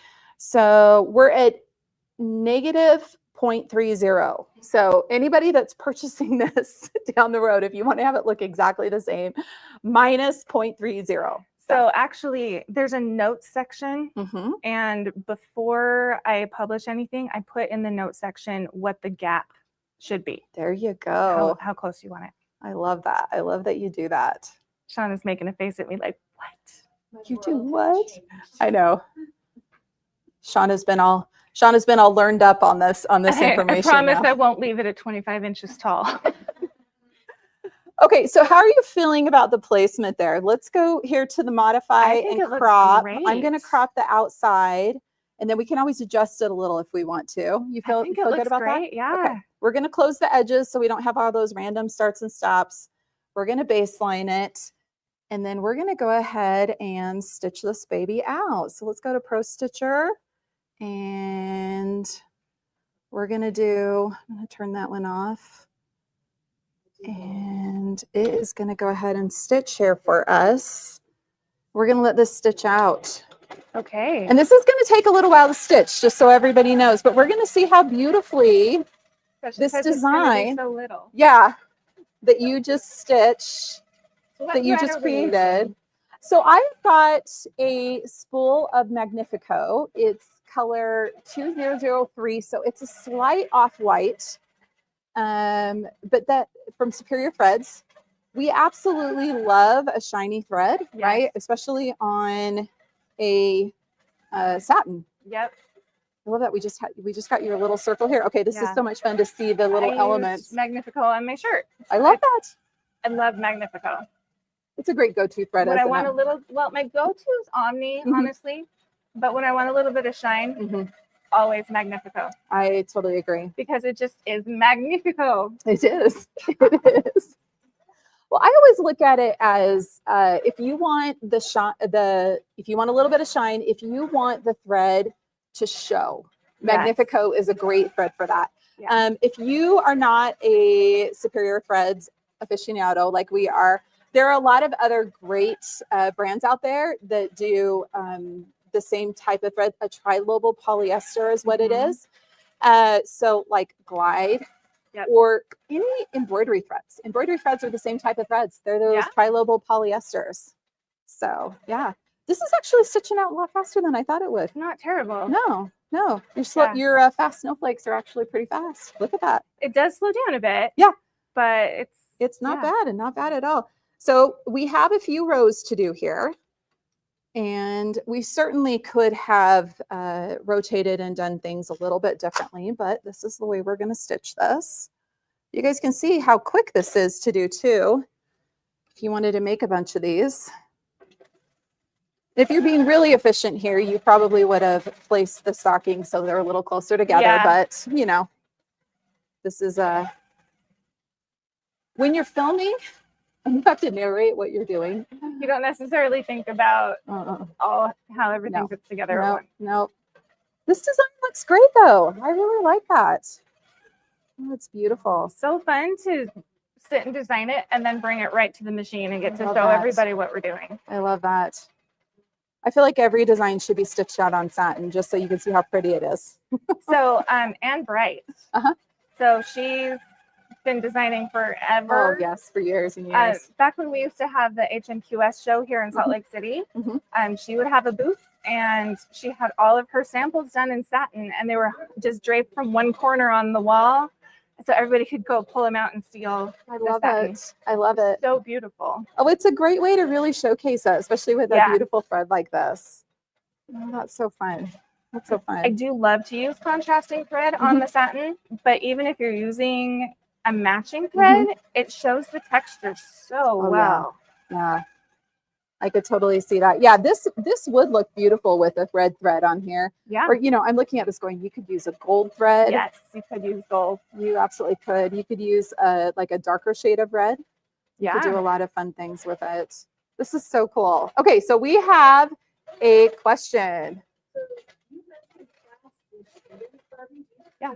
Oh. Okay, so the question was, do I teach a panto class? Because I mentioned some of my students. I do. I have a course called the Digital Pantograph Design Course. It is such a creative name. We'll be starting again in September sometime. I haven't picked a specific date for the fall, but I teach how to design edge-to-edge pantographs with the focus of learning how to sell them. So how to use them yourself, but also how to sell them to other people.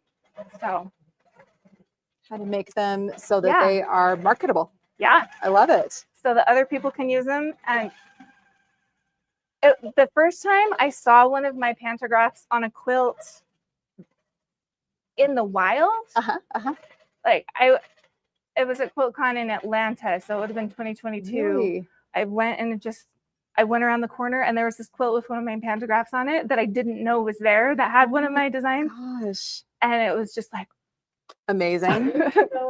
Kind of fangirled on myself. That is so cool. That is so cool. So it's actually not on my website. So where do we find information about the course? So I think in my Instagram in the link tree, there better be. I might have taken it off. My email is barbie@thequiltingmill.com. Send me an email and I'll be happy to send you more information. I should have gotten that finalized before. Okay. That's okay. Do you do a newsletter from your website that people can sign up for, and you might send out information about that? Yes. So maybe we can find that on your website, thequiltingmill.com. I think there's a thing in the sidebar on thequiltingmill.com where you can sign. I should have checked this too. Okay. It's okay. Oh, isn't that looking beautiful? Yeah, it is. It is. Look at how absolutely gorgeous. And I look at how simple simple this is, but how like fancy it looks. I love Yes. this. You know, honestly, we could have done straight lines. Yeah. And it would be so pretty. Yeah, absolutely. You have a question?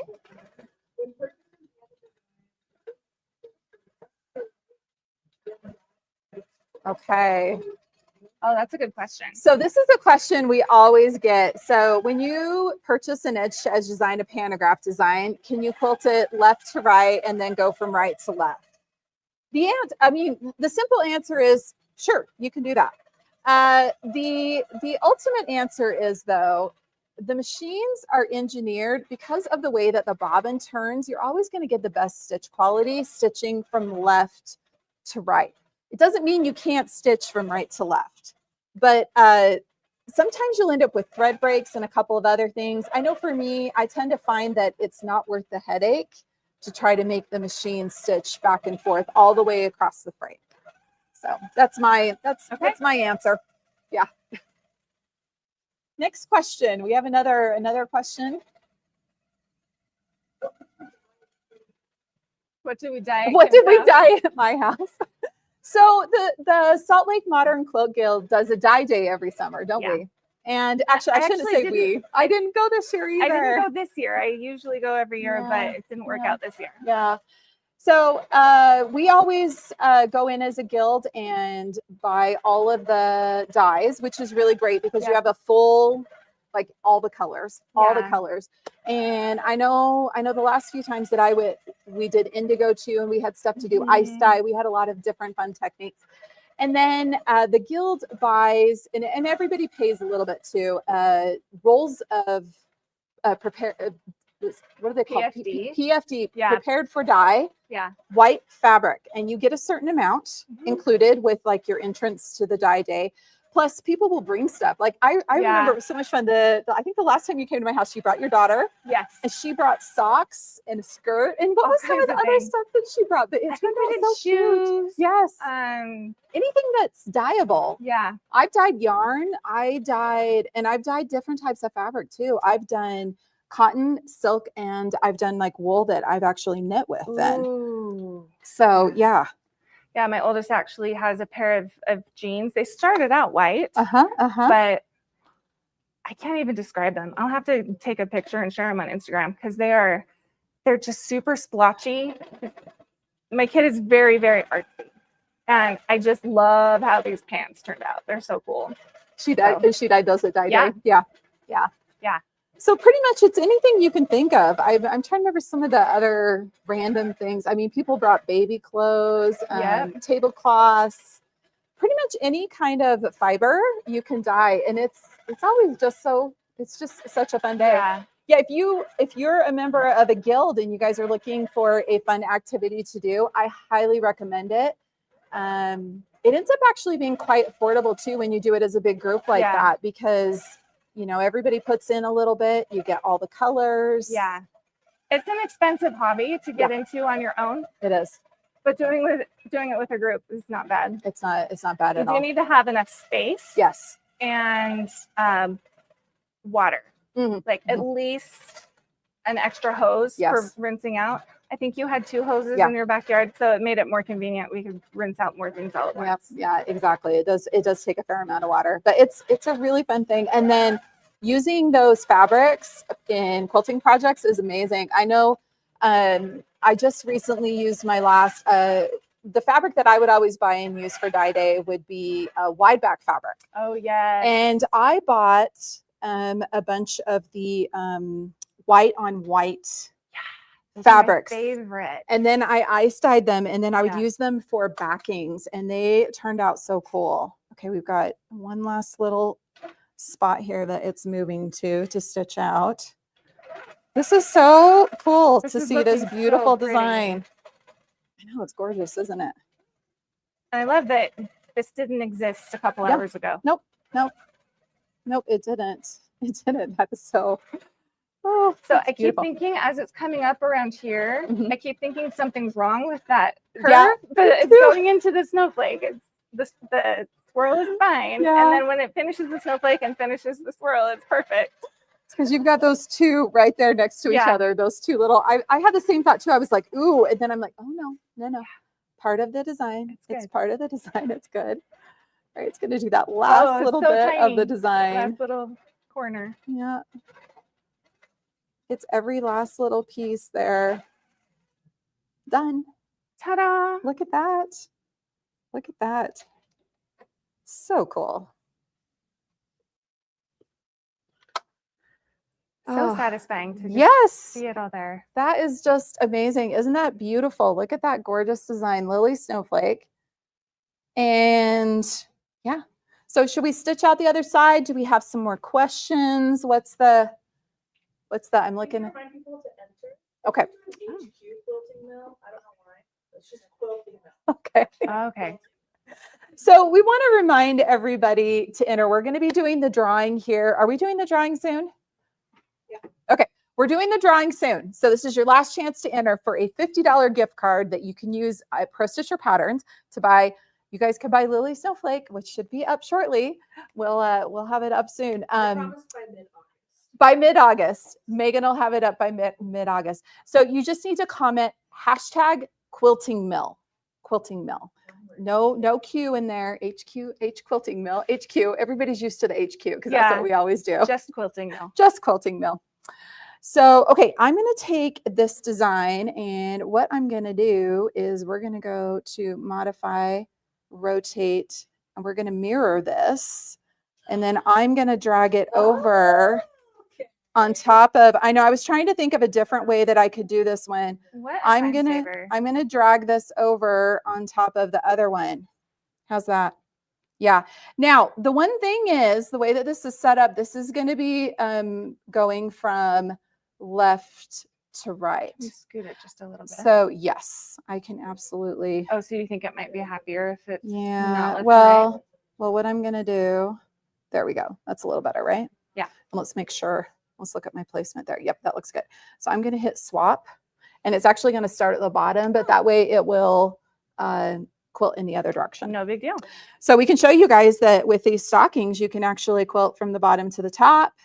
Just As long fine. as it's basted, Yep. it doesn't Nope, matter. it doesn't matter at all.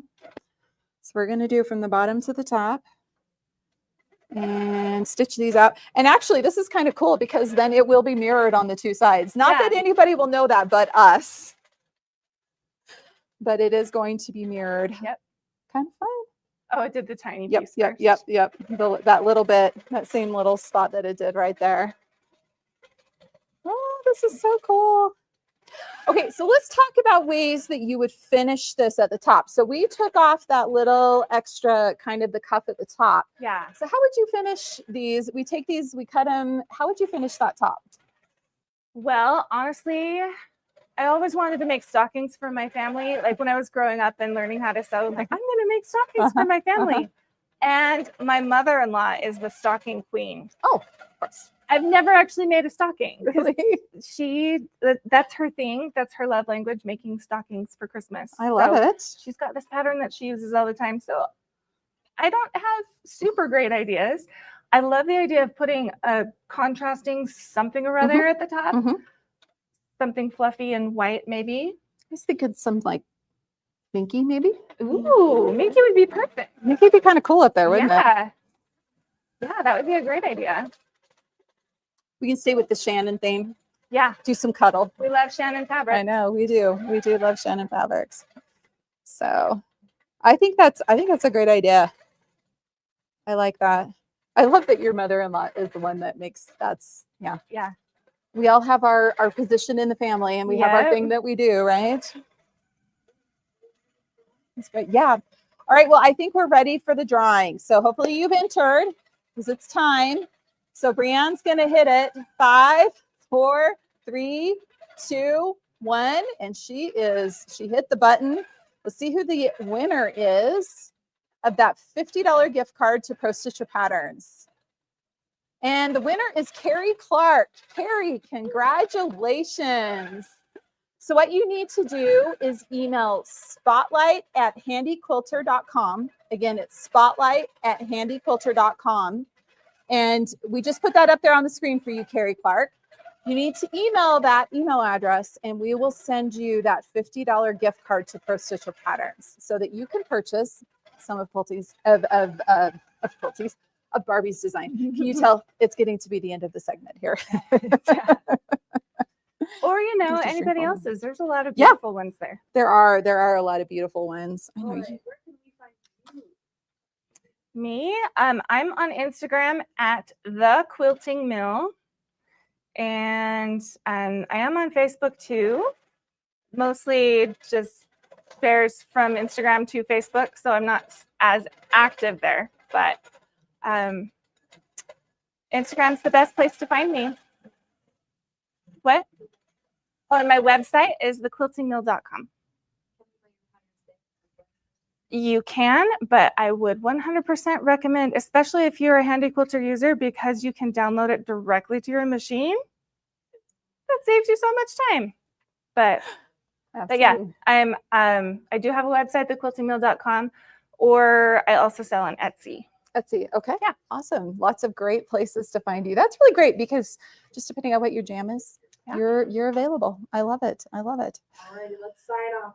All right. Well, Barbie and I are going to take some time, finish up stitching these this beautiful Lily snowflake design. I just want to say thank you so much for coming in today. This is so much fun. Thank you so much for having me. I really had a good time. Oh, it's been so great. Well, thanks for watching and have fun quilting.